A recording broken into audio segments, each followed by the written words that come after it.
And so I got the Bakersfield TCU game on, and We've got the team of the people. well, we're recording something here, aren't we? Maybe, I don't know. This is our what is this?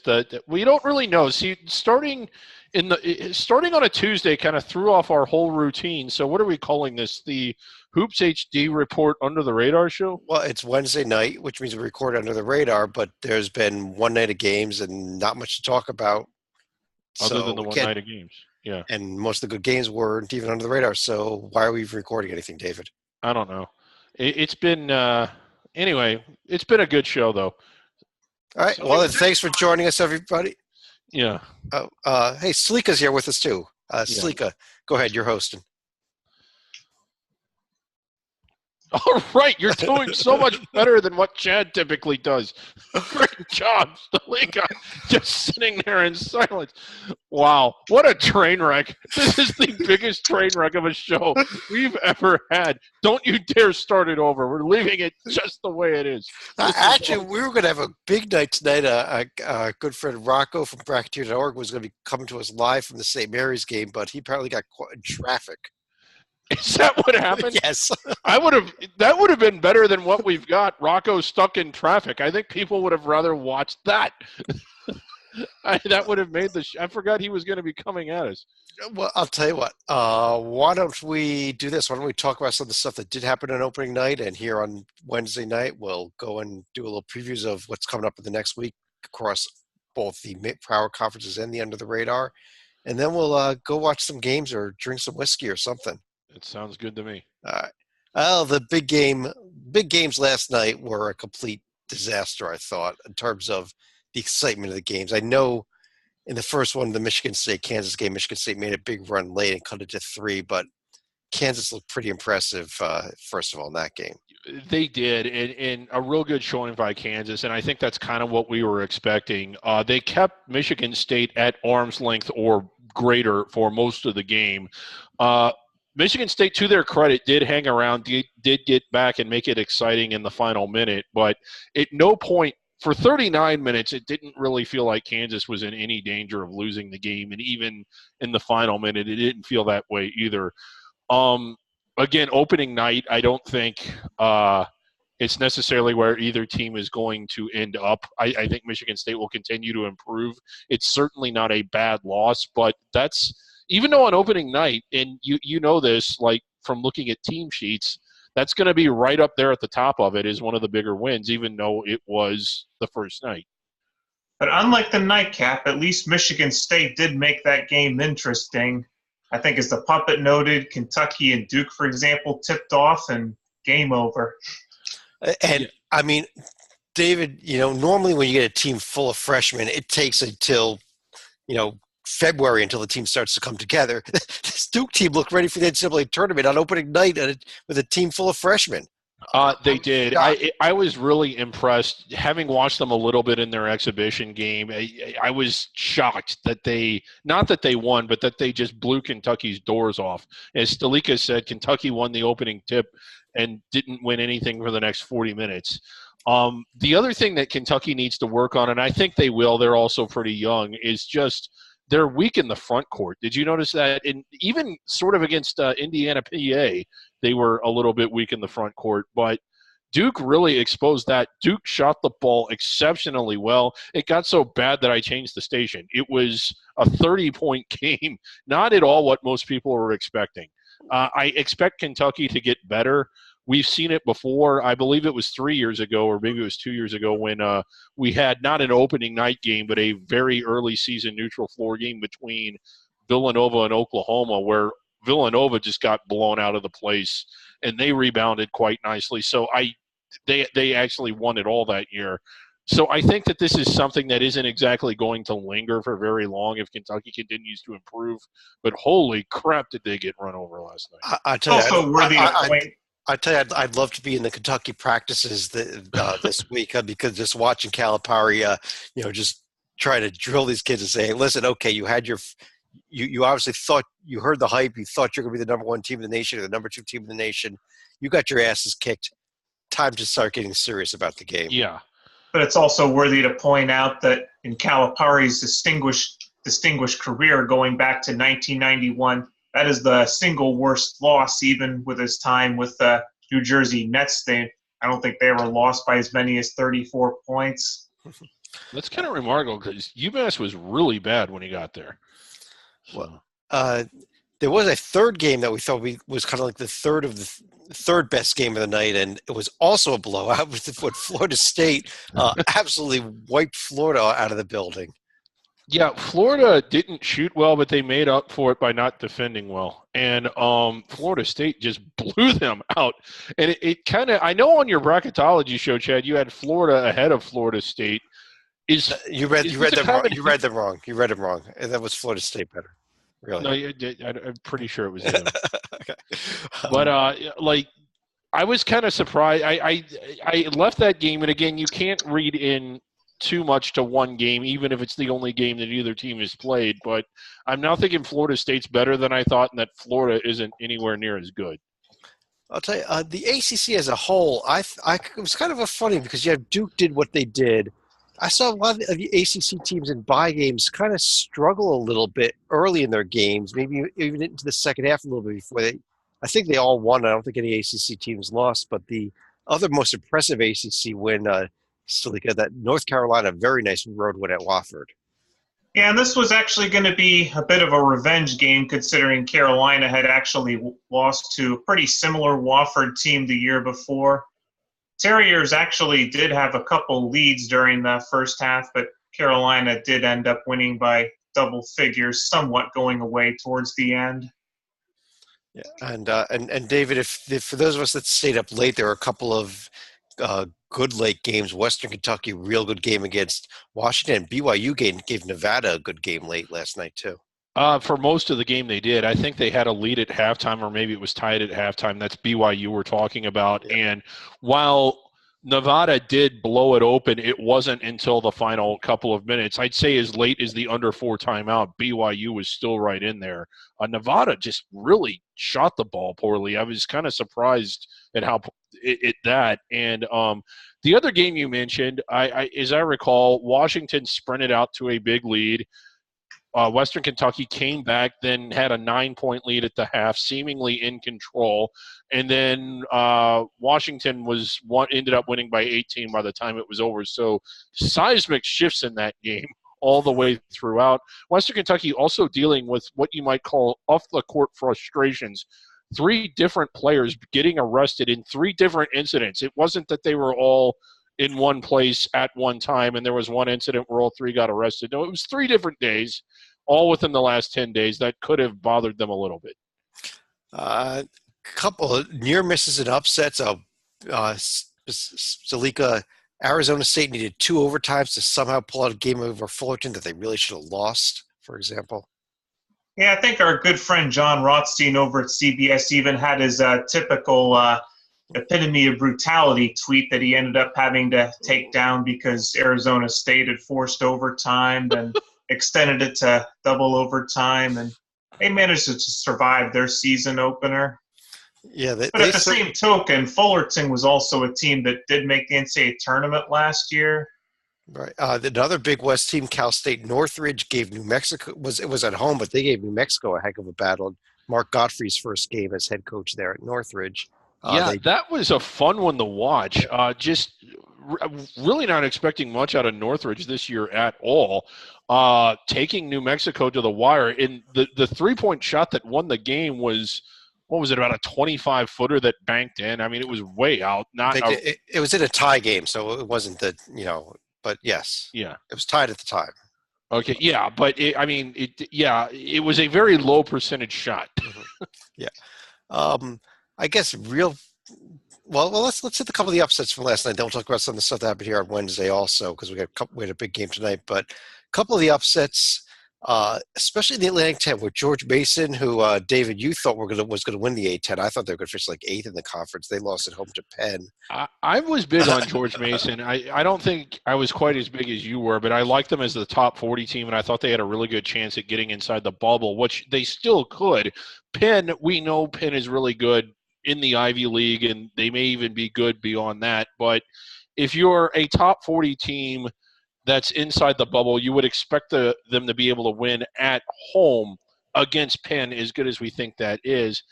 Not a good night for strength and conditioning coach Andy Hinturahan. Just kind of disappointing. Oh, that was also a bit of an expensive win for the Quakers because they ended up losing one of their, I believe it was a knee injury that cost them one of their best players, so he is going to be out the rest of the year. Real unfortunate. Yeah, they lost him for the year. Another A-10 team, George Washington, was up 22-0, I believe, over Stony Brook early. Found a way to blow the game. It was a game wasn't even paying attention to. And so the next thing I knew the game was in overtime, but I thought that the game was over way in the first half. So somehow a miraculous comeback by the Seawolves. They get that big win. The upset of the night, though, let's hit this one. Baylor. Yeah. At home to a Texas Southern team that had nobody left after Mike Davis left. The only person of note on the team was their new head coach, Johnny Jones. And he goes to Baylor and pulls off the upset.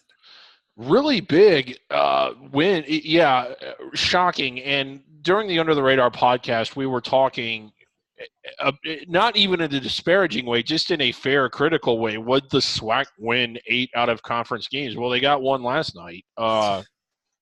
That one was one of the bigger surprises of the night. And it's also noteworthy to point out Texas Southern didn't even win a non-conference game last year until the NCAA tournament, and that was against NC Central. Right, yeah. Yeah, absolutely shocked. I mean, this was not the Texas Southern team that I thought we've had the last 5 or 6 years. This was a Texas Southern team I was picking to the middle and bottom of the SWAC. So right. I'm going to have to amend that pick also. Other big upset that maybe a lot of people missed, but Northeastern, we liked them a lot heading into this season, loses at home to Boston University, who was not among our top picks of the America East this year. Well, yeah, Boston U in the Patriot League. Yeah, also not among our top picks in the America East this year. Yeah, that's a very, very. All right, I pulled the first Griggs moment. Neither was George Mason. Neither was Kentucky. All these teams not among our top picks in the America East this year. But anyway, yeah, what was particularly surprising about that game, and I was limited to it was kind of hard for me to watch it. I was trying to follow it as best I could. But Northeastern looked good all throughout the first half. It was never a blowout, but it looked like Northeastern was in control. And when they had a double-digit lead with about 10 minutes to go, as good as we thought they were and as where we thought Boston U would be in the Patriot League, you're just expecting them to sort of cruise on in, but they didn't. It was a really exciting game, a really sort of a rivalry game. Well, not sort of a rivalry game, and BU getting it done on the road. So congrats to BU. Nice road win there. I guess the other kind of game of the night was the South Dakota State Grand Canyon game last night among Under the Radar. It's our Under the Radar portion of the show, I guess, here. But Salika, the Lopes gave the Jackrabbits a nice test out in South Dakota, but at the end of the day, South Dakota State did pull it out. Yeah, that's probably going to end up being, I would say, more along the lines of a quad 3 win as far as South Dakota State, because when you're looking at wins at home, you're going to be looking at someone in that kind of 75 to 150 range, I would say. Okay, so that's quad 3, 75 to 150 at home? Yeah, I think it's, it, 1 through 25 or 35 as far as quadrant 1, and then 35 to 75 as far as that second quadrant. Yeah, I'd agree with you there. I don't know that Grand Canyon is a top 75 team. I think they're going to be more in the 75 to 100 range at the end of the day. But they could get up there if they could run through I was impressed with Grand Canyon. I know they didn't win. I was kind of expecting South Dakota State to run them out of the building, as good as I thought Grand Canyon would do in the WAC. South Dakota State is really good, and they're even better at home. And I think that South Dakota State's potentially top 40 good. And Grand Canyon went in there and they would fall behind and battle. I mean, they battled, and they kept themselves in the game for much of it. I came away from that thinking both these teams are really good, as opposed to, Grand Canyon just didn't get it done. Well, then let's turn our attention to the big games that came up here on Wednesday night. We're recording this Do we around have to? coming up on 10 o'clock at night, and the and much anticipated, it's hugely. it's been, I think, almost 100 years since these two teams played on campus in a regular season game. Ohio State and Cincinnati. The series is suddenly here, and Stalika, you're our Cincinnati guy. This was Cincinnati basketball, wasn't it? Yeah, if you're wondering why we look like we were turning to stone earlier in the podcast, this game would probably be why. It was, I guess, shall we say, a little foretelling when Ohio State had a 3-2 lead as far as the first media timeout and ended up holding the Bearcats to 20 points around halftime. The final score did look a little more respectable, but Ohio State was never seriously challenged, and Chris Holtmann was actually somewhat of a defensive guru over at Butler, and he's actually 3-0 against Mick Cronin now. Yeah, the way I described this game to our esteemed colleague and friend Kyle Lamb was one team shot the ball poorly and another team shot the ball infinitely worse. I mean, it was just a rock fight, and it wasn't the defense was good. I don't want to say that the defense was awful, but it wasn't good defense as much as it was just bad basketball. And this is going to happen in November, like especially in the first week or in every team's first game or two. But it was kind of disappointing this was a game that at least me personally was really looking forward to, and to come out and just want to gouge out your eyes because of what you're watching. It was kind of disappointing. Well, David, before I go on, is there any other games that have happened the first 2 days that you would like to discuss at this point? I think that covers most of the major teams, really. Yeah, that covers most of the major ones. Not so much a team, but just kind of what a disappointing start to the season the A-10 has collectively had. I know you're not surprised. I was a little bit bigger on the A-10 and a little more hopeful when you looked at how many teams had key players returning and all that. And I was just expecting more, but for, George Mason to lose at home to Penn and for, GW to kind of blow it like that. We just watched St. Bonaventure lose to Bucknell at home.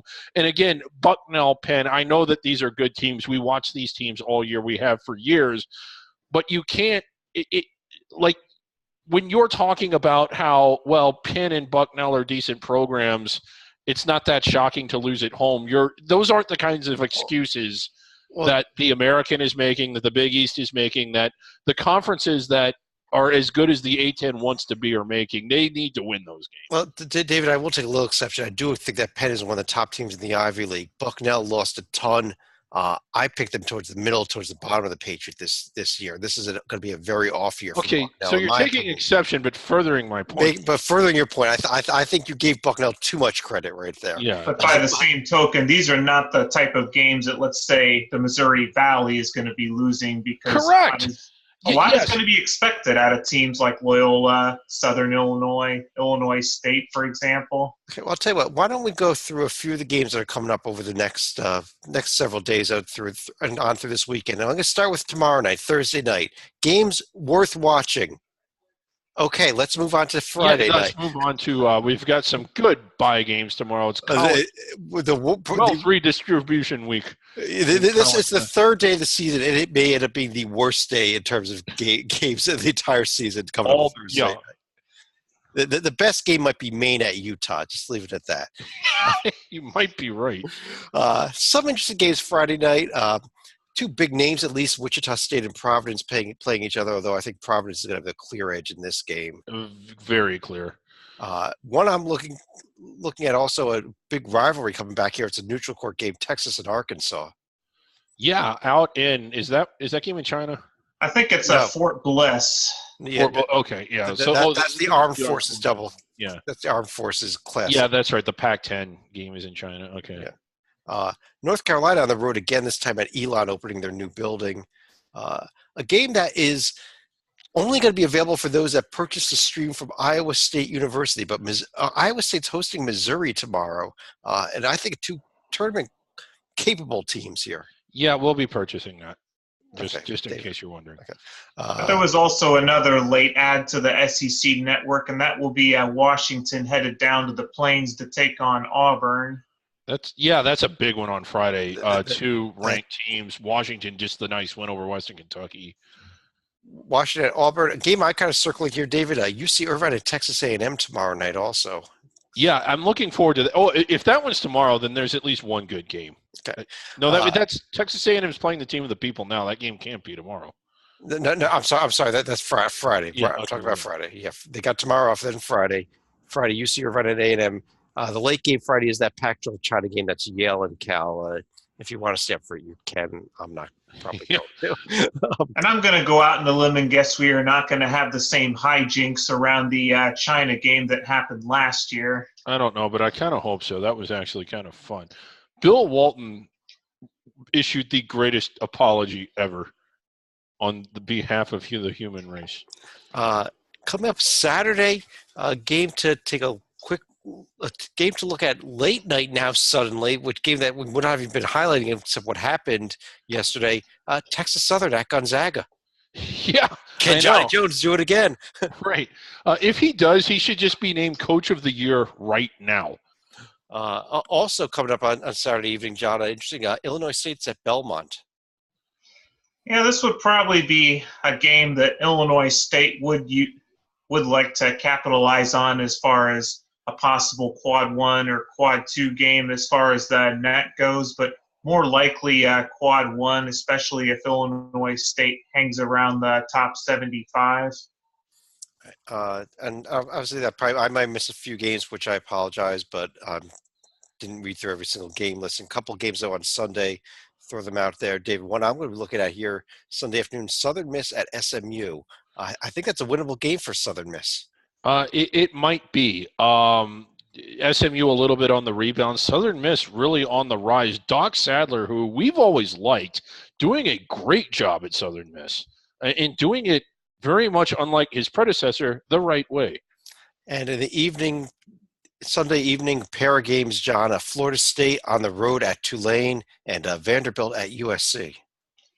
That should be a game that Florida State win, but certainly can't overlook the alligator hole that's Tulane. But I would probably say more likely than not USC wins at home, but you can't always trust their body of work at home.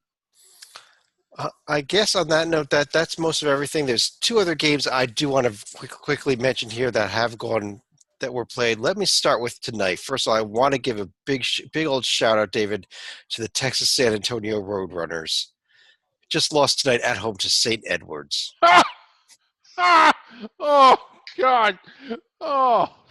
Now St. Edwards is not a new Division I team. They are not a Division I team. They are not a Division I team. But also, I want to talk about a game that, and by talking about a game that happened last night, and give a congratulations to the Florida A&M Rattlers. FAMU went to Jacksonville, or went, not that far to Jacksonville, went to Jacksonville and won on the road. Did a little research after the game. If you discount games against transitional teams, wins that they had against Kennesaw, North Florida, and Winston-Salem when they were transitional, this was Florida A&M's first Division I road win out of conference since November of 2006. 12 years. That's some trivia right there. They've won road games against conference foes. They've won them against these transitional teams, but a true, full D1 non-conference foe.